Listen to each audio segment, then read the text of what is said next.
Selamat pagi dan salam sejahtera bersama saya Rita Alexis Malik dalam Berita Pagi Sabah edisi Sabtu 18 April 2020. Sebanyak 5 kes baharu positif COVID-19 dicatat semalam menjadikan jumlah keseluruhan 293 kes di Sabah. Manakala 11 kes sembuh menjadikan jumlah keseluruhan pesakit sembuh dan discharge hospital 146 orang. Sementara 143 pesakit masih dirawat. Menurut kenyataan Kementerian Kesihatan dan Kesejahteraan Rakyat Sabah, dua daerah mencatatkan peningkatan iaitu Keningau 4 kes dan Kota Kinabalu 1 kes. 7 pesakit sembuh di Tawau semalam dan masing-masing 1 di Tuaran, Beaufort, Kunak dan Sempurna. Tawau mencatat jumlah tertinggi iaitu 79 kes diikuti Kota Kinabalu dengan 43 kes. Lahad Datu 39, Sandakan dan Tuaran masing-masing 20, Kinabatangan 19, Keningau 16 dan Penampang 11. Sementara itu Beaufort 10, Kunak dan Putatan masing-masing 8, Kota Belud 5, Sepitang dan Papar masing-masing 4, Tambunan 3, Ranau dan Sempurna masing-masing 2 kes. Kawalan Sempadan Sabah Indonesia termasuk di Sempadan Bantul Pegalungan Kalimantan Indonesia diperketat bagi menyekat kes jangkitan import wabak COVID-19. Usaha itu penting bagi mengekang kemasukan pendatang asing tanpa izin parti yang cuba memasuki Sabah melalui lorong tikus. Panglima Medan Timur Tentera Darat Lieutenant General Datuk Zamros Mohamad Zain menyatakan perkara itu ketika ditemui RTM di Pos Bantul, Pegalungan. Katanya kawasan pedalaman dan luar bandar khususnya yang belum mempunyai sebarang kes positif COVID-19 perlu dipertahan. Tiada kelonggaran ketika pengurusan parti kerana kini penularan COVID-19 memberi ancaman lebih besar kepada nyawa rakyat. Anggota keselamatan turut tidur di dalam hutan ketika melaksana penugasan di Sempadan untuk memantau keadaan 24 jam. Tugas mereka adalah untuk menentukan jalan-jalan tikus yang ada di tempat di Bantul ni ada 3 yang utama yang digunakan untuk masuk secara haram, lorong tikus yang digunakan. So kita melaksanakan tugas ni dengan cara membuat rondaan, membuat serang hendap, membuat pos pemerhati dan juga pos pendengaran. Pos Bantul yang hanya boleh diakses melalui laluan udara berperanan mengawal laluan masuk dari Indonesia ke Sabah. Para guru di Sabah tetap komited melaksanakan tugas mengajar murid secara jarak jauh susulan wabak COVID-19 yang membawa kepada pembatalan ujian pencapaian sekolah rendah UPSR dan pentaksiran tingkatan 3 PT3 tahun ini.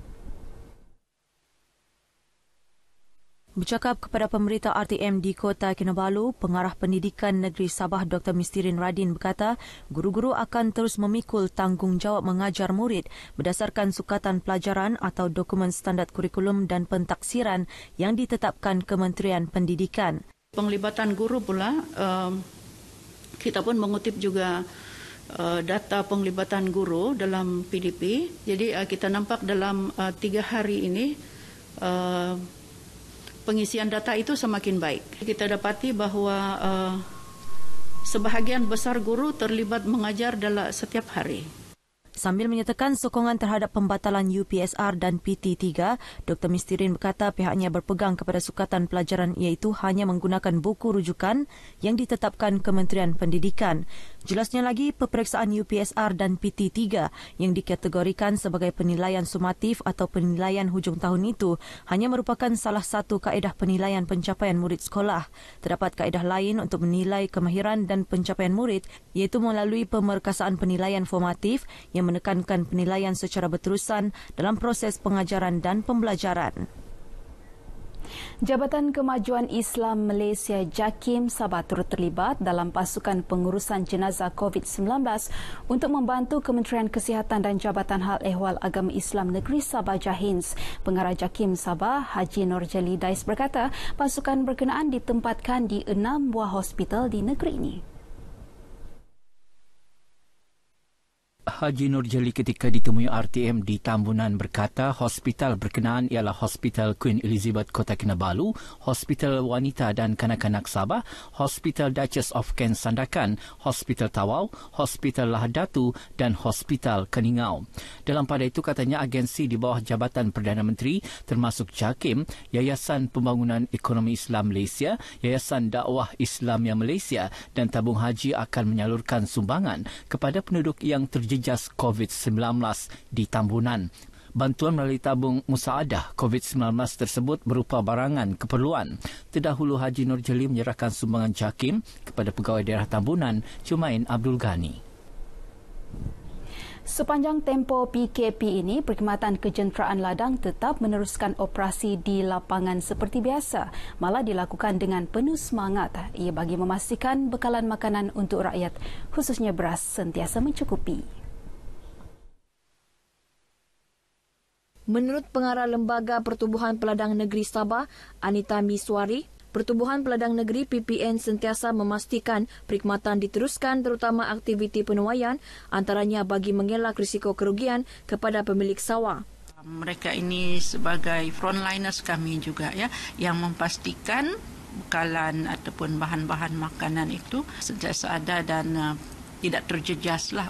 Ini ialah part of essential service ya, yang mana kita kena berikan servis ini walaupun dalam tempoh PKP inilah. Anita menyatakan demikian ketika ditemui RTM di Kota Kinabalu. Jelas beliau, sepanjang PKP ini lebih 119 hektar tanah telah dibajak dan 97 hektar tanah dituai, melibatkan 47 operator jentera dan 6 pengurusan PPNJ di Kota Belut, Keningau dan Papar untuk tanaman jenis padi. Mengulas mengenai pakej rangsangan ekonomi kerajaan, Anita memberitahu LPP telah diberi peruntukan untuk melaksanakan projek tanaman jangka masa pendek bagi memastikan bekalan makanan tidak putus sepanjang PKP dan juga selepas tamat PKP. LPP turut membantu pengusaha ladang memasarkan hasil tani ke pasaraya dan pasar tani sepanjang PKP.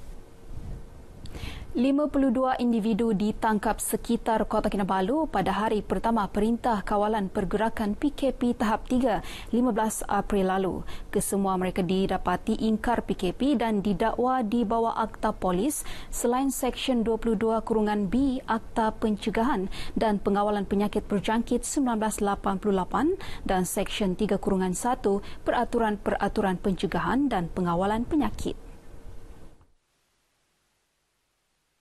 Menurut Ketua Polis Daerah Kota Kinabalu SCP Habibi Majinji, mana-mana individu yang ingkar PKP pada tahap 3 akan terus ditahan bagi siasatan dan dirujuk ke mahkamah keesokan harinya. Sebelum ini, pihak polis hanya bagi nasihat dan memberi amaran. Selepas itu barulah menjalankan tangkapan. Tetapi kali ini pihak polis akan terus siasat kepada individu yang melanggar PKP. Sekiranya tiada alasan yang munasabah, mereka berada di tempat yang tidak sepatutnya, pihak polis akan membuat tangkapan. SCP Habibi bercakap dalam sidang media selepas membuat tinjauan di sekatan Jalan Raya Kepayan, Kota Kinabalu. Katanya sejak PKP dikuat kuasa 18 Mac lalu, 104 orang ditahan, kebanyakannya didakwa di mahkamah. Beliau juga memaklumkan pihak polis mengambil inisiatif memasang papan tanda sejauh 100 meter dari lokasi sekatan bagi memberi keutamaan kepada perkhidmatan penting. Sementara itu, di Penampang, 34 individu ditahan kerana ingkar Perintah Kawalan Pergerakan PKP sejak dikuatkuasakan pada 18 Mac. 2 daripadanya telah mendapat arahan pertuduhan daripada pejabat peguam negara. Ketua Polis Daerah Penampang DSP Muhammad Haris Ibrahim dalam sidang media berkata, walaupun daerah Penampang mencapai 98% tahap pematuhan PKP, namun masih ada yang ingkar dengan peraturan tersebut. Setakat ini kita telah membuka 19 kertas siasatan. Dan daripada 19 kertas siasatan ini kita telah menjalankan seramai 34 orang tangkapan. Jadi kita menyarankan kepada masyarakat di daerah Penampang ini untuk sentiasa mematuhi kepada arahan PKP ini. Dalam pada itu, DSP Muhammad Haris berkata pihaknya sedang menyiasat kes penipuan penjualan penutup mulut dan hidung membabitkan kerugian sebanyak RM8,594 dan kes penipuan penjualan cecair pembasmi kuman melibatkan kerugian RM520. Mana-mana pihak yang ingin menyerahkan sumbangan dalam tempoh Perintah Kawalan Pergerakan PKP dinasihatkan agar menggunakan saluran yang betul. Ini demi memastikan pelaksanaan PKP dipatuhi sekaligus menjamin keselamatan orang awam. Ketua Polis Daerah Penampang DSP Muhammad Haris Ibrahim mengulas kejadian penyerahan pek makanan oleh Kelab Kebajikan Raisul Sabah di Penampang pada Khamis lalu yang diarah bersurai kerana kehadiran orang ramai berkumpul di luar jangkaan. Beliau mengesahkan perkara itu ketika dihubungi pemberita RTM di Penampang. Sementara itu, ketika ditemui pemberita RTM, pengerusi kelab itu, Assalam Omar memberitahu pihaknya sudah menyerahkan pek makanan terbabit kepada pihak berwajib. Bagaimanapun katanya penyerahan pek makanan itu yang sepatutnya berlangsung pagi Khamis lalu akan ditunda ke tarikh lain. Beliau kata Pegawai Daerah Penampang Henry Idol telah pun memberi kebenaran dan pihaknya akan membentuk satu pasukan bagi melancarkan proses pengagihan sumbangan itu. Kita dapat banyak sokongan dan donor daripada rakan-rakan dan juga local businesses. Ada yang memberi sampai 2 tan sayur. Ya. Ada yang memberi minuman, mineral water, beras dan sebagainya. Jadi kami mengharapkan yang kami punya usaha ini sikit sama kawan-kawan, rakan-rakan dan donor dapat sampai kepada golongan yang memerlukan ini. Pihaknya menyasarkan lebih 1,000 sumbangan pek makanan diserahkan kepada golongan memerlukan sekitar daerah Penampang. Kerjasama dan kepatuhan rakyat terhadap Perintah Kawalan Pergerakan PKP amat dituntut bagi menentukan kejayaan dalam memerangi pandemik COVID-19. Dalam konteks ini, rakyat seharusnya tidak mementingkan kehendak diri semata-mata hanya kerana kekangan tidak dapat melaksanakan aktiviti luar termasuk kegiatan ekonomi. Menurut pensyarah kanan Fakulti Sains Sosial Universiti Malaysia Sabah UMS, Saad Awang Damit, rakyat perlu mengamalkan sikap solidariti kebersamaan yang jitu bagi membantu negara, khususnya Kementerian Kesihatan yang bertungkus lumus mengekang penularan wabak ini. Kita melihat ini sebagai satu tindakan wajar dan bukan membebankan kepada rakyat walaupun dalam keadaan sebenarnya kita terpaksa melalui beberapa halangan, tetapi dia adalah untuk tujuan keselamatan rakyat dan keselamatan negara. Beliau menyatakan demikian bagi mengulas mengenai pelaksanaan PKP yang kini sudah memasuki tahap ketiga sejak dikuatkuasakan pada 18 Mac lalu. Baru-baru ini, Menteri Kesihatan Datuk Seri Dr. Adham Baba berkata kerajaan amat memerlukan kerjasama rakyat untuk mematuhi sepenuhnya PKP, terutama melibatkan 3 perincian aspek utama iaitu duduk di rumah, penjarakan sosial dan penjagaan kebersihan. Sekian berita pagi Sabah. Teruskan menonton RTM, jenama media paling dipercayai di Malaysia. Selaras dengan Perintah Kawalan Pergerakan, stay at home, duduk di rumah, jangan keluar. Sama-sama kita putuskan rantaian COVID-19. Saya Rita Alisius Malik, salam hormat.